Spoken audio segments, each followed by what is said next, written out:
লোকসভা ভোটে ভারতীয় জনতা পার্টির ওই ওল্ড মালদার প্রার্থী এমএলএ যিনি পরে জিতেছেন গোপাল সাহার উপরও গুলি চলেছিল। বাংলাদেশের বর্ডার এলাকা চাঁপাই নবাবগঞ্জ কাছেই, একদম কয়েক কিলোমিটার দূরেই চাঁপাই নবাবগঞ্জ মহতিপুর বর্ডার কমপ্লিটলি জঙ্গিদের হাতে চলে গেছে, পুলিশের হাতে। পুলিশ ব্যস্ত কি করে বিজেপি নেতা বৃন্দাবন চকের ঘটনা, 25 কিলোমিটার দূরে বাড়ি, 30 কিলোমিটার দূরে বাড়ি, পঞ্চায়েত সমিতির চেয়ারম্যান প্রধান 12টা 5-এ টাইম দিয়েছে, 5টা 20-তে এফআইআর নিয়েছে।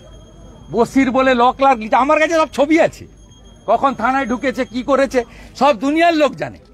তার বাড়ির লোক 3টের সময় মেলে একটা কমপ্লেন করেছে, সেই কমপ্লেনটাই সন্তুষ্ট না হয়ে তৃণমূলকে নিয়ে বসে এই তুহিন বিশ্বাস বসে রেডি করে সবকে যুক্ত করেছে।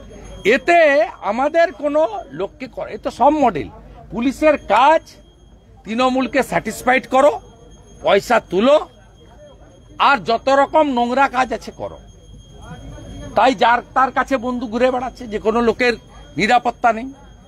দাদা, আপনি একটা আশঙ্কাও করছিলেন যেভাবে চিন্ময় কৃষ্ণ প্রভুর আজও জামিন মঞ্জুর হলো না, মানে তাহলে কি চিন্ময় কৃষ্ণ প্রভুকে কি শেখ আবদুল্লাহর সময়কালে জম্মু কাশ্মীরের পুলিশ যেভাবে স্লো পয়জন করে ভারত কেশরীকে মেরেছে, আমার আশঙ্কা যে অবিলম্বে যদি 2-3 সপ্তাহের মধ্যে কেউ ব্যবস্থা না নেয়, তাহলে চিন্ময় কৃষ্ণ প্রভু, যিনি আমরা সনাতনীরা বিভিন্নভাবে বিভক্ত ছিলাম, ব্রাহ্মণ, ক্ষত্রিয়, বৈশ্য, শূদ্র, কেউ বৈষ্ণব, কেউ আর্য সমাজ, কেউ রামকৃষ্ণ মিশন, কেউ ইস্কন, কেউ ভারত সেবাশ্রম, কেউ ঠাকুর অনুকূল চন্দ্র, কেউ বাবা লোকনাথ ব্রহ্মচারী।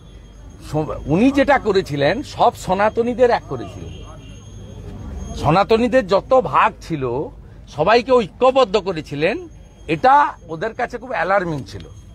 তাই উনাকে আটকে রেখে প্রায় 2 কোটি সনাতনী, তাদের উপর দমন পীড়ন, ধর্ম পরিবর্তন করতে বাধ্য করা, ভারতে চলে যেতে বাধ্য করা, এই কাজগুলো করে হিন্দুদের মুছে ফেলতে চায়। এ লড়াই বাঁচার লড়াই নয়, এ লড়াই বাংলাদেশ এবং এপারের পশ্চিমবঙ্গের হিন্দুদের অস্তিত্ব রক্ষার লড়াই। রাজ্যের শাসক দল সবসময় বলছেন যে এই বাংলাদেশের উপরে চাপ সৃষ্টি করা রাজ্য সরকারের পক্ষে সম্ভব নয়, কেন্দ্রীয় সরকারের কোনো সদর্থক ভূমিকা তারা দেখতে পাচ্ছেন, যে কেন্দ্রীয় সরকার তাহলে কি করছে? কেন্দ্রীয় সরকার কি করছে? কেন্দ্রীয় সরকার যথেষ্ট কম্পিটেন্ট। পার্লামেন্টে বলেছে, এক্সটার্নাল অ্যাফেয়ার্স মিনিস্ট্রি থেকে বলা হয়েছে, ভারতবর্ষের পররাষ্ট্র সচিব ঢাকার মাটিতে গিয়ে বলে এসেছেন, ইনারা দয়া করে 600 কিলোমিটার বেড়া নেই, জমিটা দিতে বলুন, আর পুলিশ আর বিএসএফ এর কোঅর্ডিনেশন বাড়াতে বলুন। 17টা চৌকির জন্য জমি চেয়েছে, দিতে বলুন। 11টা বিএসএফ ক্যাম্পের জন্য জমি চেয়েছে, দিতে বলুন। 23 সালে 1500 ধরে দিয়েছিল বাংলাদেশিকে, 1400কে জামিন দিয়ে দিয়েছে। এবছর প্রায় 1000 ধরে দিয়েছে বিএসএফ, 900 জনকে জামিন দিয়ে দিয়েছে। এই কাজটা করতে বলুন। জ্ঞান না দিয়ে 600 কিলোমিটার যে জমি, সেই জমিটা হ্যান্ডওভার করতে বলুন না।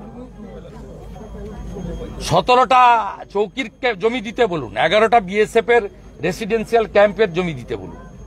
এই কাজগুলো করতে বলুন। দাদা, বাংলায়